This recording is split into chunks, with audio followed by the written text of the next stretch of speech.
Thanks for being with us. We want to excuse Commissioner Meller tonight. Our first item on our agenda is to convene as the Carbon County Municipal Building Authority. I'll make a motion to convene as the Carbon County Municipal Building Authority. And I'll step down and second that. We'll turn the time over to you, Commissioner Hopes. We have one item, a resolution reauthorizing not more than $14,800,000 lease revenue bonds in one or more series of Municipal Building Authority of Carbon County, Utah for a new court facility, fixing the maximum interest rate, maturity, and discount of the bonds, calling a public hearing and notice thereof, which were previously considered on April 6, 2016, and related matters. Christian. Commissioners, as you know, this was necessary for to set a different interest rate. I think Seth can tell us a little bit more about it. He was talking to Eric a little more about the reason for this amendment. So the original bond issue had a fixed interest rate. In order to make the payments work within the Utah Courts' budget, it goes out to 10 years and then it switches to a variable interest rate with a cap and ceiling. The ceiling on that interest rate is just over what we had originally approved, and so that public hearing has to be redone so that we can go through those interest rates. So we have to start the 30-day period for public comment again, hold another public hearing. It doesn't change the amounts of the bonds. It doesn't change the fact that Utah Courts is going to pay the entire amount of the bonds, not the taxpayers of Carbon County, just the interest rate that they have agreed to pay. So this is basically starting the whole process over. We'll have another public hearing in a You'll have couple another weeks. we'll have another public hearing at 30 days from tonight, and then we can close on the bonds once and for all. Great. I'll make a motion to move forward with that resolution and approve this. Okay, I'll step down and second that. Any further discussion? All in favor? Aye. Aye. Motion passes. We just need a motion to adjourn as the Carbon County Municipal Building Authority and reconvene as the Carbon County Board of Commissioners. And I'll make that motion. I'll step down and second that. All in favor? Aye. Aye. Our next item then is a resolution reapproving the adoption of the Municipal Building Authority of Carbon County, Utah, of the parameters resolution authorizing the issuance and sale of not more than $14,800,000 lease revenue bonds in one or more series, which was previously considered on April 6, 2016, and related matters. Similar to what we just did on the county level, I'll make a motion to approve the resolution. I'll step down and second that. All in favor? Aye. Aye. Okay, our next item then is County Employee of the Month. We'll turn time to you, Rose. Actually, Commissioners, we're catching up from last month, so we have two. And I noticed the sheriff walked out. He'll be back in a minute. Our first one actually is Justin. Our first Employee of the Month is actually Whitney Waterfall. Whitney works for Emergency Services. And Justin, I'm going to let you go ahead and say a little bit about her. I can say a lot about Whitney because I've known her her whole life. She's like my other daughter, and I'm very proud of her. Glad to see her receive this recognition. She has really done a lot for the county in the last year, and I just want to personally thank her for all the work that she's done, but she had other people that recognized her, and I want to thank her. Thank you. Yeah, Commissioners, I've been now in my job for 4 months. I recognize all that Whitney does for the department, and especially looking back in the last 6 months previously when my spot was vacated, and all that she stepped up and did in those 6 months. And since I've been there, I've been really impressed with her abilities and her knowledge of her job, and really appreciate all that she's done for not only us, but I know for the whole sheriff's office and everyone else in the county too. Whitney's job is crucial to the sheriff's office. She's a go-to person that we can rely on anytime we need her for anything. And there's day-to-day challenges that come with her job. She may not know today what she's doing because we may have needs outside of what she thinks her regular day-to-day job is, and she always does it with a smile. She's a great employee. Thank you. Thank you, Whitney, for all that you do for us. Thanks, Whitney.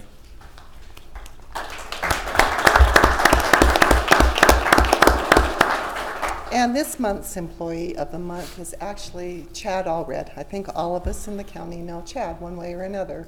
And we've had several employees nominate him. And I'm going to ask the sheriff also to say some things about Chad and Chris. Okay. You know what? He touches everyone's lives every day. And he makes it a point to touch base with us all every single day in this building and in other buildings that he does. And, you know, his job, you know, it's not an easy job in maintenance, in any part of maintenance or any job that we have. But, you know, to have several employees want to recognize him and just tell him thank you for all the hard work that he does, I think says a lot about Chad as a person and as part of our family here at Carbon County. So, Chad, come on up, and we're going to let Chris talk. Okay, yeah, just to kind of reiterate on that, Chad's just been put under my supervision for the first of the year, and so I've got to know Chad quite a bit since then, and you know, Chad is a hard worker. You know, he's very conscientious about, you know, doing his job and making sure that everybody's happy in the courtroom here, and he also takes care of, you know, the sheriff's office and a few of the other buildings now that we picked up as well since this changeover too. And so Chad's just been really, he's kind, you know, and he cares about people, and he wants to make the people here happy and do a good job. And I really appreciate the work that Chad's done.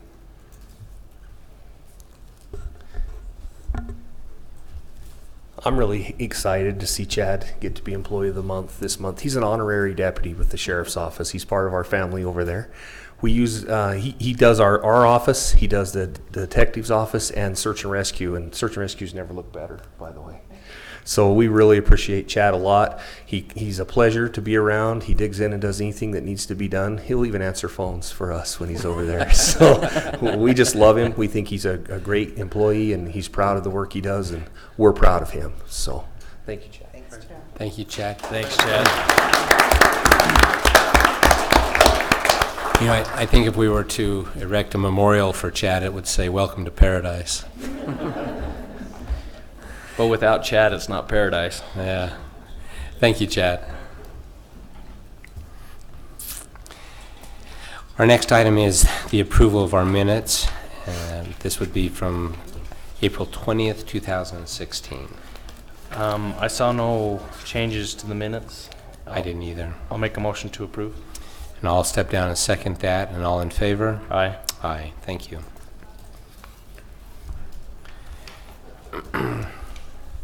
Our next item is to open sealed bids for the airport fencing project. Seth? They multiplied. The last time I looked at them, there was only one. So we have two. Fencing project. The first is from Ward's Landscapes.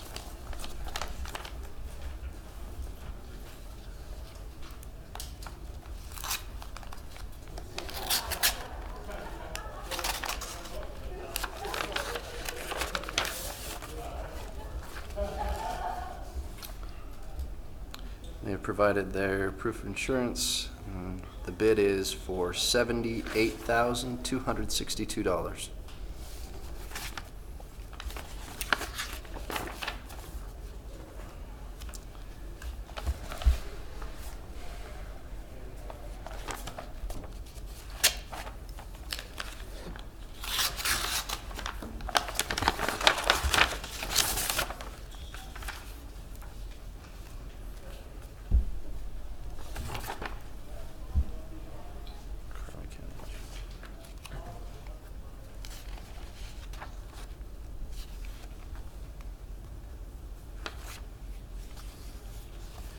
Next appears to be from Nicholas Building, LLC, out of Cedar City, Utah.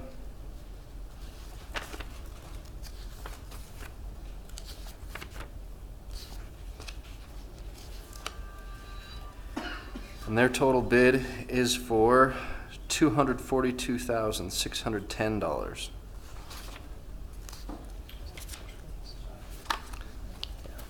It's quite a spread for you. Yeah.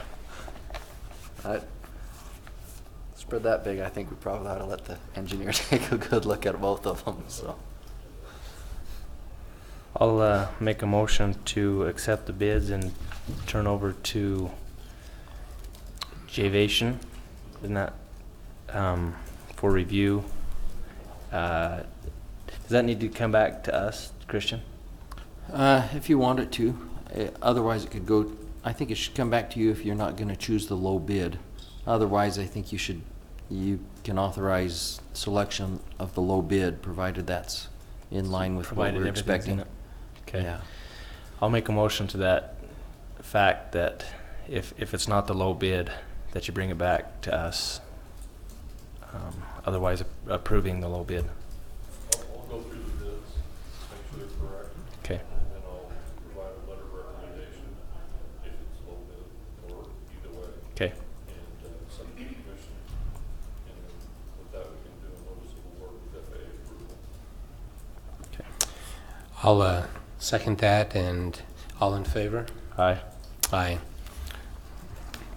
Thank you, Mel. Our next item is to open sealed bids for pre-disaster mitigation plan update.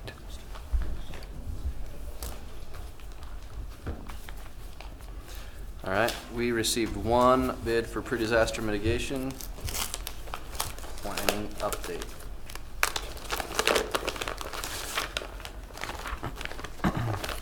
It's bubbling. They were worried about the paper getting damaged.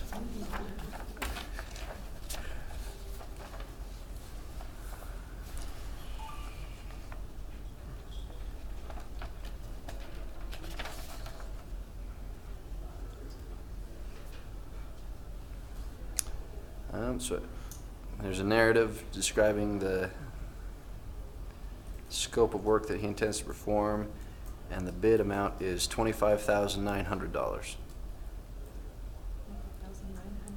$25,900. And it is from S. Mabe Consulting LLC. S. M-A-B-E.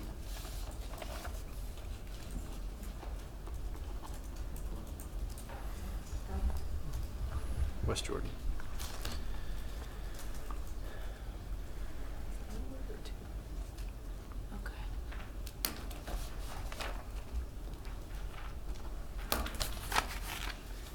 That's it. That's it. Justin, how would you want to proceed forward with this? I think that should be within the, making sure that everything's there and it details everything that we need out of it. I think that should be a good bid, being the only one.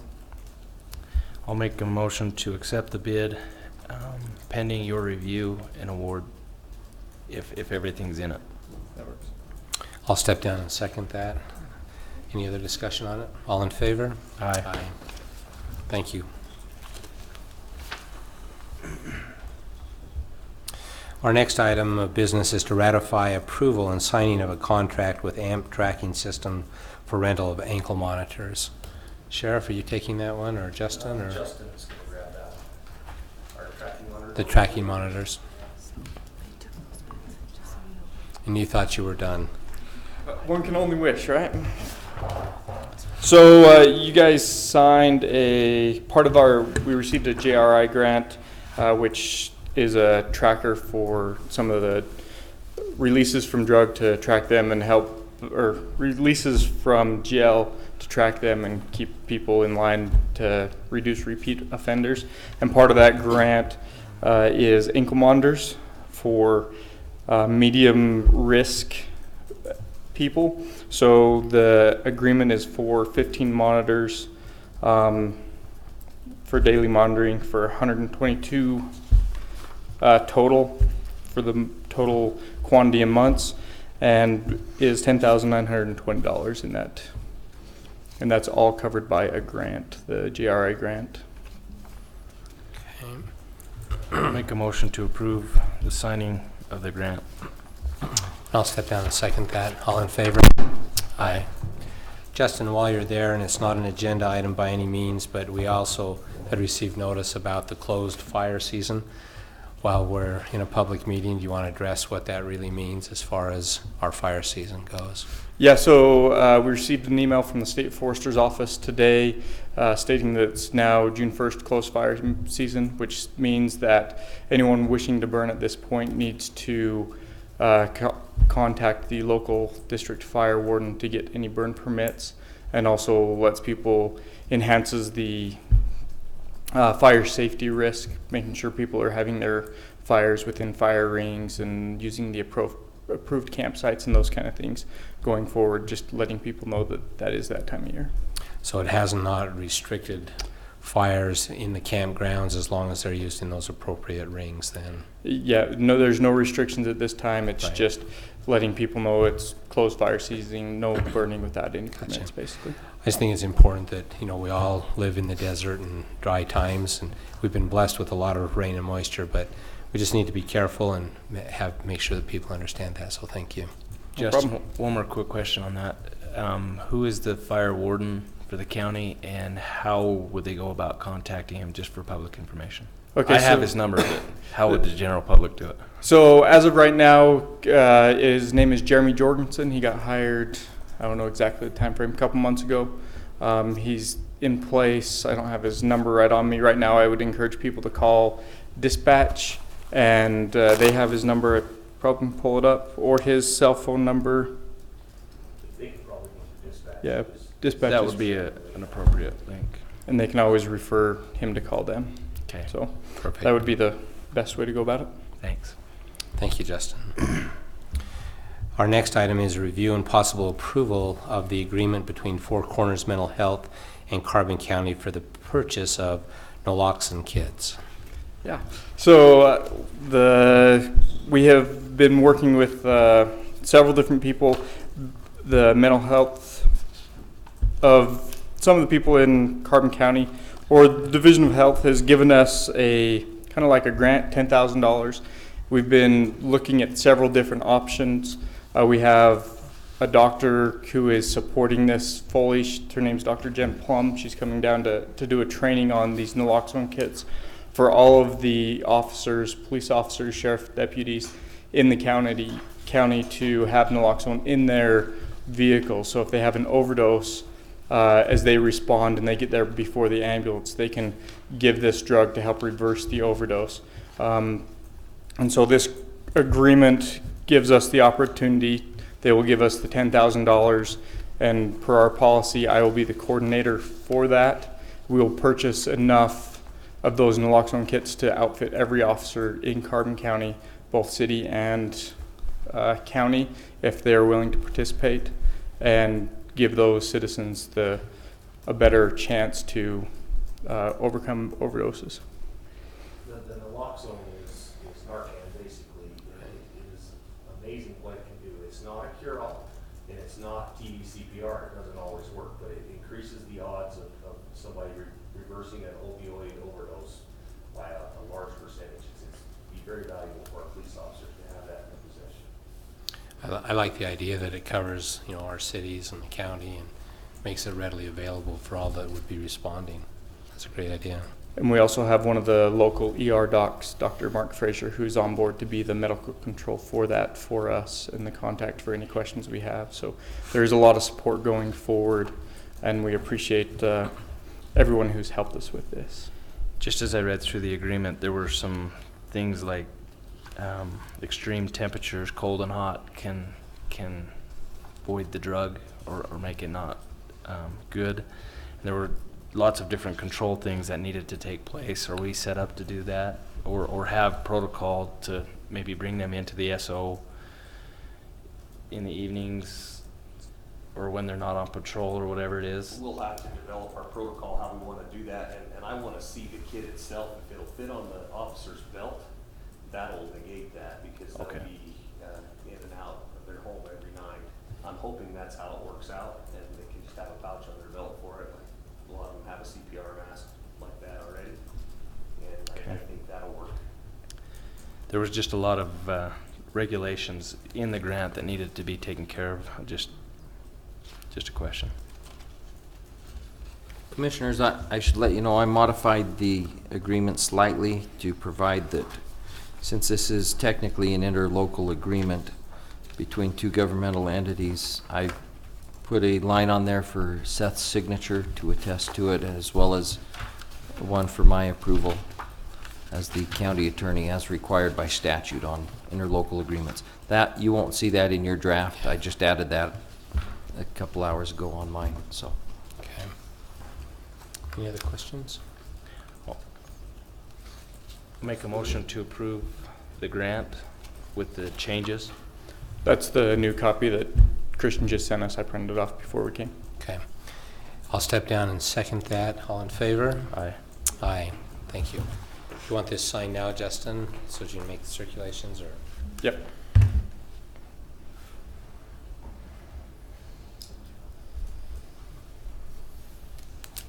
And we'll need we'll need an original copy of that one.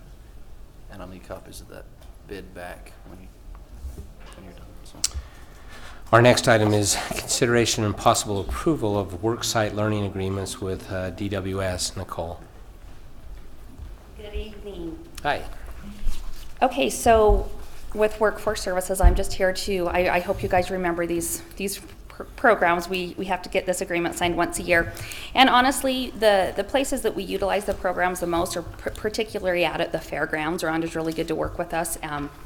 So what happens is just an explanation for everybody. When individuals come in and receive any type, I shouldn't say any type, but certain state assistance, they are required to participate in approved activities. One of those activities is worksite learning. So basically, in order to get their benefits, they in turn have to go participate and do certain activities. And we are always looking for places to place them, employers, public and private and public agencies, excuse me.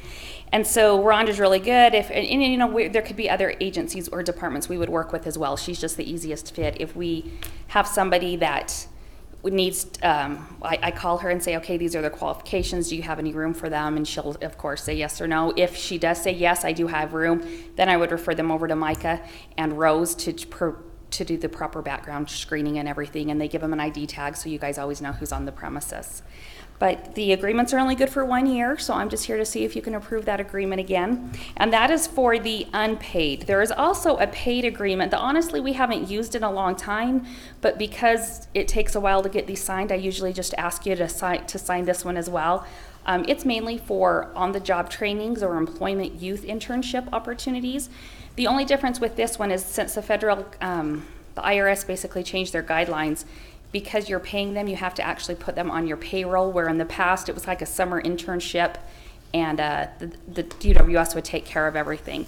It's now changed where you actually have to put them on your payroll, cover their workers' comp. We reimburse you 100% of everything, plus an additional $50 or $150 for every month that they are there to help recoup some of those training costs.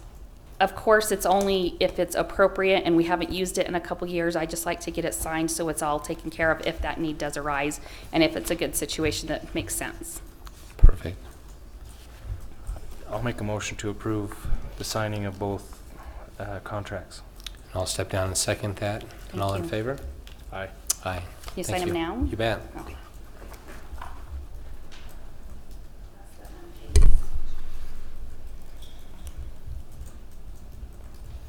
And you don't have to track us down.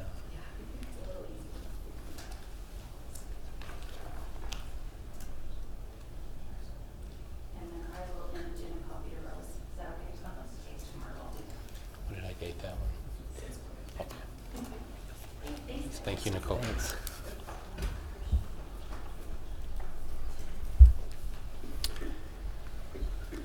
Commissioners, Tammy here. Tammy called. She was on her way back down from Salt Lake. She said she may be a little bit late and was asked to move her item to the end of the agenda and see if she can make it. Okay. I'll make a motion to move item number 10 to the end of the agenda to see if Tammy will make it. Okay. I'll second that. All in favor? Aye. Aye. Our next item then is an amendment to the contract for the Children's Justice Center's forensic interview recording equipment and soundproofing. Shelley. Hi, how are you guys? Good. How are you, Great. Shelley? I'm great. Just kind of giving you a little bit of background of what this amendment is about. A few months ago, the LDS Foundation gave quite a huge contribution to the Children's Justice Center program across the state. So the money is supposed to be specifically for recording rooms, soundproofing, that sort of equipment. And so we needed another interview room, the equipment updated, and then we needed to go back in and do some additional soundproofing. So with the, we have a bid from Security Services, who have done our both of our interview rooms in the Carbon Center and the Emory Center, and so we're kind of going with them as well. And then we have a company that is stationed in Park City and in St. George, and they are the soundproofing company. They're actually have already soundproofed 3 Children's Justice Centers, so we're trying to kind of keep with the same company. Are there any requirements as far as actually going to bid on those 2 items as far as the equipment or the soundproofing? I imagine that the county will require me to get some sort of bidding from the different soundproofing. We have old bids from when we did Superior Security back in December. And so I was hoping if we could use those same bids or if I need to go out and get new bids. So Commissioners, our procurement code says if it's over 15,000, then it has to go out to a formal bidding procedure. If it's under that, she's just to attempt to gather 3 quotes if she can. And so if she can find any other quotes, or at least, or tell us whether there are other agencies or groups that do this kind of thing. If there aren't others who do this, then she can use that 1 quote. But otherwise, we're supposed to see if we can't gather 3 quotes on these. And I believe that there are other quotes from other soundproofing companies that the other Children's Justice Centers have gathered, so we're kind of using the same quotes if we can. I don't have those, but I can get those. If you would, so that we Okay. could review those. I don't have a problem, obviously, doing those upgrades, but I just want to make sure we follow within our purchasing. And our procurement code says that Seth Ovison, as the clerk auditor, is the procurement agent, and he has, unless the commissioners want to look at it again, he has authority to authorize the purchase once he's satisfied that we've done what we can to find other quotes. So it wouldn't necessarily have to come back to you. It'd come on a PO, one way or the other, because it's over $1,000. So it'd come on a PO. And what we do is have her take the one that she selected, put the other ones behind it, say, we're not using these ones, but we did our research, send it with the PO, and it'll just come through the normal process. Okay. So do we need a motion? To approve the amended contract and Yes. accept the money, we will. I'll make a motion to approve the contract. I'll step down and second that. All in favor? Aye. Thank you. And if you'll just work through that, and Okay. And I have the 3 original contracts, if you can sign all 3. you bet. Thank you.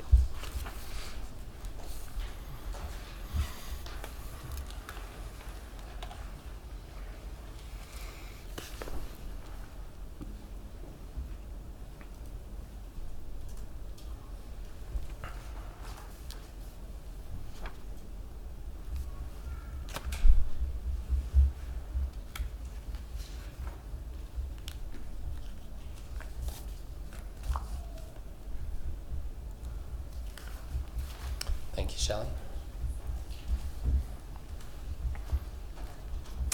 Our next item is an agreement with Royce Henningsen to purchase the building in exchange for credit on radio tower lease agreement. I don't know that Barry's here. Commissioners, Brian's here to talk about that, and I Come on can up, Brian.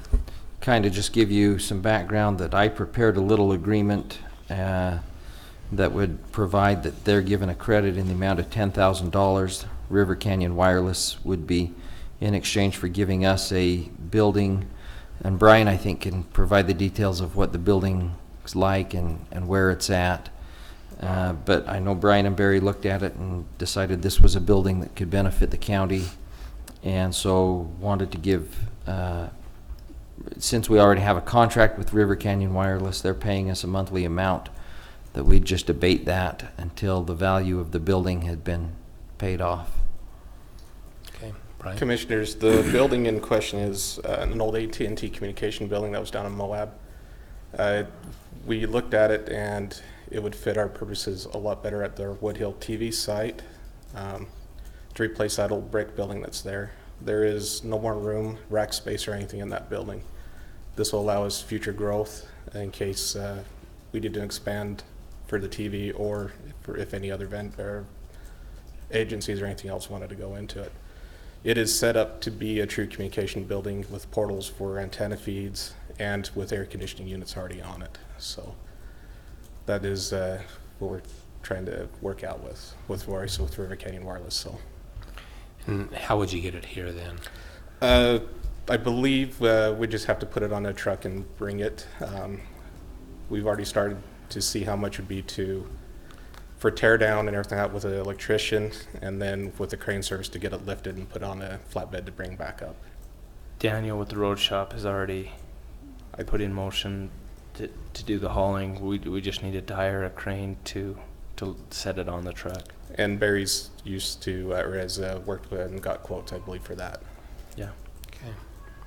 I'll make a motion to approve the agreement with Royce Henning for the purchase of the building in exchange for rack space or radio credit. I'll step down and second that. All in favor? Aye. Aye. Thank Thank you. you. Brian. Our next item is a review and possible approval of the 2016-2017 bookmobile contract with Utah State Library Division. Looked like a fairly similar contract. I think the terms are just about the same every year. It's just the price seems to inch up a little bit each year. This year we're looking at $98,400 for the services that the bookmobile brings into the county. What was it last year? I don't remember, and I didn't take time to pull it up. It was, yeah, it's very, very similar. Yeah. I think it was 98,000 as well. When I first came in about 3 or 4 years ago, it was $106,000, and they've dropped it down to be 98. So I know I've had complaining. several of the mayors ask if we were going to redo this or renew the contract. I think it's a valuable service for our community. I'll make a motion to approve. I'll step down and second that. All in favor? Aye. Aye. Motion. And we will need to go into a closed session, so we'll take a motion. I'll make a motion to go into closed session for the purposes of discussing the character or personal competence of an individual pursuant to UCA 52-4-205. And I'll step down and second that. All in favor? Aye. Aye. Thank you for being with us tonight.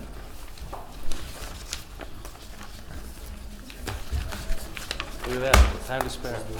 Yeah, you didn't have to worry about it, did you?